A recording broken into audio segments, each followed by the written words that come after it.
A solitary figure leans over a coffin in the fading light. He lifts a crust of bread from the dead man's chest and eats it. With that simple, chilling meal, he believes he has consumed the man's lifetime of sins.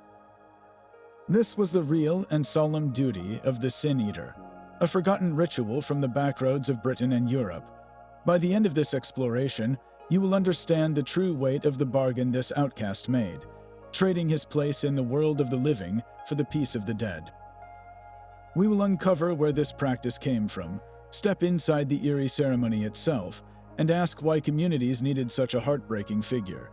What does it say about us that we would ask one person to carry the guilt of everyone else? To find the Sin Eater, you must travel to the misty borderlands. This practice was not found in the grand cathedrals of London or the bustling cities of the Enlightenment. Its home was in the isolated villages nestled in the hills between England and Wales, and in the remote glens of the Scottish lowlands. Historical records also place similar figures in pockets of Germany, particularly in Bavaria.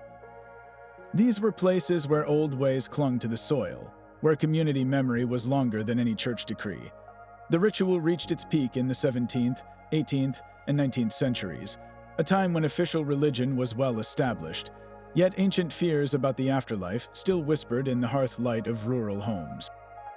The origins of sin eating are shrouded in a fog much thicker than the one on those hills.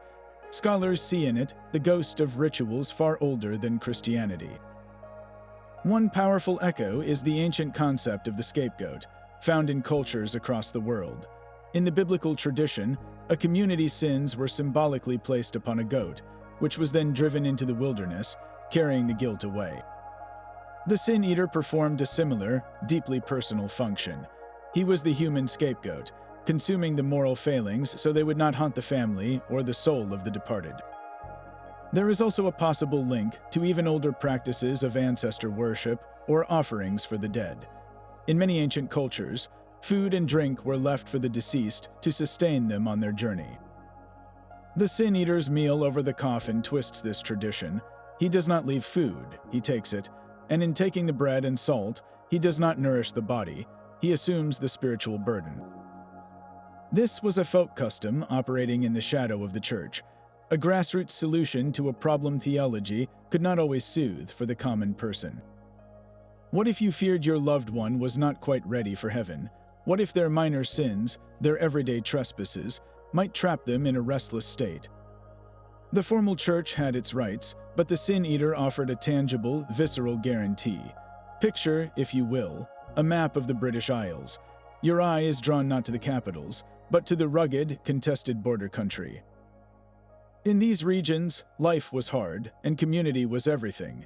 The continuity of the family line, the honor of the household, and the peaceful rest of ancestors were paramount. The Sin Eater existed to protect that social fabric, even as he was torn from it himself. He was a necessary outcast, a living tool to ensure the community's spiritual hygiene. His presence in these specific landscapes tells us this was not a random superstition, but a deeply ingrained cultural response to mortality, born from a place where the old world and the new faith were in constant, quiet negotiation. The ceremony itself was a stark and simple transaction, performed in the hushed silence that follows a death. When a person passed away in one of these villages, the family would prepare a particular meal. Upon the chest of the deceased, or directly on the lid of the coffin, they would place a piece of bread. Sometimes a pinch of salt was laid upon it, or a small bowl of ale or wine was set beside it. This was not food for the journey to the afterlife. It was a vessel, now heavy with every unconfessed lie, every moment of anger, every secret envy the dead had ever carried. Then they sent for the Sin Eater. He was almost never a member of the respectable community. More often, he was the poorest man in the parish, someone with a physical disability, or a wanderer with no family of his own. His social exile was essential, for he was about to become a permanent repository for moral contamination. He would enter the home or the room where the body lay, a place thick with grief and apprehension. All eyes would be upon him, but no one would meet his gaze. In that charged silence, he would approach the coffin. He would lift the bread from the dead man's breast and sometimes pass it over the body, or recite a short, grim prayer. Then he would eat it. He would drink the ale. In that moment, according to the unwavering belief of all present, a metaphysical transfer occurred. The lifetime of minor sins, the moral weight that might keep a soul from rest, flowed from the deceased and into the living man who consumed the symbolic meal. The family could now mourn in peace, believing their loved one was cleansed. The sin eater would then be given a small fee, often a few coins, and swiftly shown the door. He left carrying a new, invisible burden. A vivid account of this ritual was recorded by the 19th century writer Frederick William Fairholt. He describes the scene with chilling clarity. He writes that the sin eater would be called to the house, and upon entering would see the corpse laid out. A loaf of bread would be given to him, which he would hold over the body, sometimes while saying a prayer. He would then eat the bread and drink a cup of ale handed to him. For this service, he would receive a fee of 6 pence, but the true price was paid in social currency. Fairholt notes that after performing this duty, the sin eater was considered absolutely degraded, and no one would associate with him. Think about the profound loneliness of that walk home. The air in the village lane is the same, the houses are the same, but you are now utterly different. You have done the community its most vital service, and in return, you are shunned as unclean. You have consumed a poison of the soul to grant others peace. This was not a metaphor to them. It was as real as the bread in his stomach and the coins in his hand. The ritual was a perfect, heartbreaking circle. It used the community's most marginalized member to protect the community's most cherished ideals of purity and salvation. He was the shadow they cast, the guilt they could not bear, given a face and a form and sent to live alone at the edge of town. That small fee of coins was the only bridge back to the world of the living. The sin eater would take his payment and leave, but the transaction was far from over. For the rest of his days, he carried a price no currency could measure. He was a man permanently stained, living under a sentence of total social exile. Villagers needed him, but they could not bear to look at him for long. He was not welcome in their homes for cheerful visits. If he passed someone on the narrow country lane, they might cross to the other side, or look steadfastly at the ground until he had gone by. His touch was considered defiling, his shadow inauspicious. He existed in a lonely orbit around the community, essential for its spiritual survival yet banned from its daily warmth. So what was his daily life actually like? We must picture a solitary cottage, perhaps on the very edge of the village, or even outside its boundaries. His work was irregular, dictated by the one certainty in life. He waited for death to call him to work. Between funerals, he survived on his meager payments, perhaps tending a small garden, or doing the lowest, most isolated forms of labor that no one else would touch. Conversation was a rarity. The sound of his own voice might have become strange to him. The psychological weight is almost impossible to fathom. Every time he ate his own simple meal, did he think of the other meals he had consumed? Did he feel the accumulated guilt of an entire parish sitting heavily within him? The community's view of him was a painful duality. He was not seen as a holy man, like a priest. A priest administered grace from a divine source. The sin eater, however, dealt in contamination. He was a conduit for sin, not salvation. In the eyes of his neighbors, he was less a blessed figure and more a human filter, absorbing moral poison so it would not spread. This made him both powerful and profoundly cursed. They believed in the efficacy of his ritual absolutely, yet the very power that made him useful also made him repulsive. Who would willingly take such a role? The records suggest it was rarely a choice of passion, but one of desperate necessity. The position often fell to the poorest of the poor, a man with no family to support him, no trade to practice, no social standing to lose. For him, the few coins from each funeral were a lifeline, the difference between starvation and survival. Sometimes it was an inherited duty, passed from a father to a son who had no other prospects, binding a family line to a legacy of isolation. One can also wonder if some who took this role were individuals already on the fringes, perhaps those with physical differences or mental struggles that a superstitious village did not understand. Casting them as the sin eater gave their difference a function, a terrible purpose that fit the community's worldview. Their outsider status was confirmed and codified. They became the village's living shadow, a walking reminder of mortality and moral frailty. Their daily existence was the true cost of the community's peace of mind, a life of quiet despair traded for the certainty that loved ones rested easy. This bleak arrangement forces a difficult question. Was this act of carrying another's guilt the ultimate selflessness, or was it the most profound exploitation imaginable? But where did the formal church stand while this solitary man ate bread over a coffin? The Sin Eater's entire purpose existed in a tense, silent dialogue with official Christian theology. The Church of England and the Catholic tradition taught a clear path to salvation. Sins were forgiven through confession to a priest, through genuine repentance, and through the grace of God.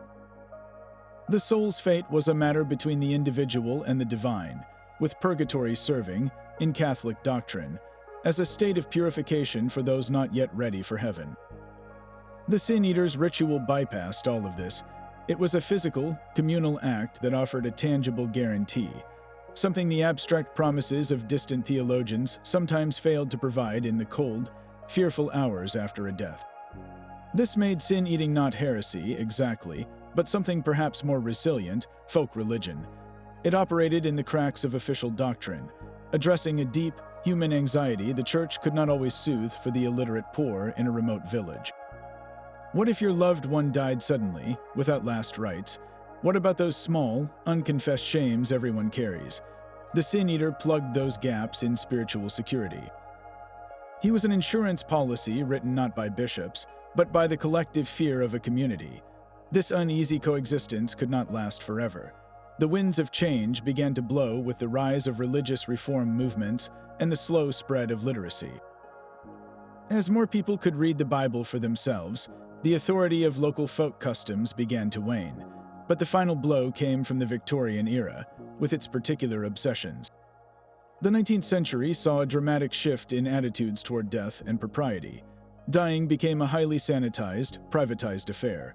Elaborate mourning rituals, strict etiquette, and a focus on a peaceful, beautiful death in the home became the norm. The stark, gritty, and communal transaction of the Sin Eater, with its overtones of magic and social degradation, was now seen as vulgar, superstitious, and embarrassingly primitive. It clashed violently with the Victorian ideal of respectable, Christian grief, so the practice was pushed to the margins, then into silence. By the late 1800s, sin-eating was largely extinct, a curious footnote recorded by folklorists like Fairholt, who were racing to document old ways before they vanished completely. Yet, like a stubborn ghost, it lingered in the most isolated glens and forgotten valleys for a few decades more. The last known, traditional sin-eater in England is often said to be a man named Richard Munslow, who died in Shropshire in 1906. His grave stands as a quiet testament to this vanished office. With his passing, a direct line to an ancient, psychological bargain was severed. The community's shadow, the man who carried their collective guilt, finally faded from the lane, leaving behind a profound and unsettling question about the price we are willing to pay for peace of mind and who we ask to pay it. Richard Munslow's grave is a quiet end to a loud tradition, but the echoes of his role refuse to fade. The Sin Eater stands in history as a dark and fascinating mirror, reflecting not some primitive superstition, but a universal, human anxiety about death and morality. His story is not just about one man eating bread, it is about our deep, collective desire for a clean slate. It is about the uncomfortable urge to outsource our guilt, to place our burdens onto someone or something else. And it is about the ancient, recurring creation of the social scapegoat, the person we cast out to make our own world feel pure and secure. We like to think we have moved far beyond such a bleak ritual. Our understanding of psychology, medicine, and theology is light years ahead of those isolated villages. Yet the core themes the Sin Eater embodies are timeless. The desire to absolve ourselves, to find a vessel for our collective fears, remains powerfully human. So we must ask a final, uncomfortable question. In our modern world, do we still have our own Sin Eaters? Not a man called to a coffin, but people, groups, or even entire systems upon which we project our shared guilt, our frustrations, or our blame. Do we create outcasts, digital or real, who carry the weight of our social failures so we do not have to? The mechanisms are more complex, the transactions less visible, but the fundamental impulse to cleanse the community by burdening the few feels hauntingly familiar. I would love to hear your thoughts on this idea in the comments below. Who or what do you see as a modern reflection of this ancient dynamic? If you found this journey into a forgotten corner of history compelling, please subscribe.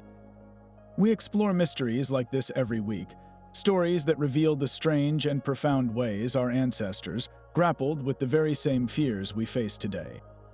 As the screen fades, picture not a coffin in a cottage, but a lone figure in a modern graveyard at dusk. He is not eating bread. He is simply standing there, a silhouette against the gray stones.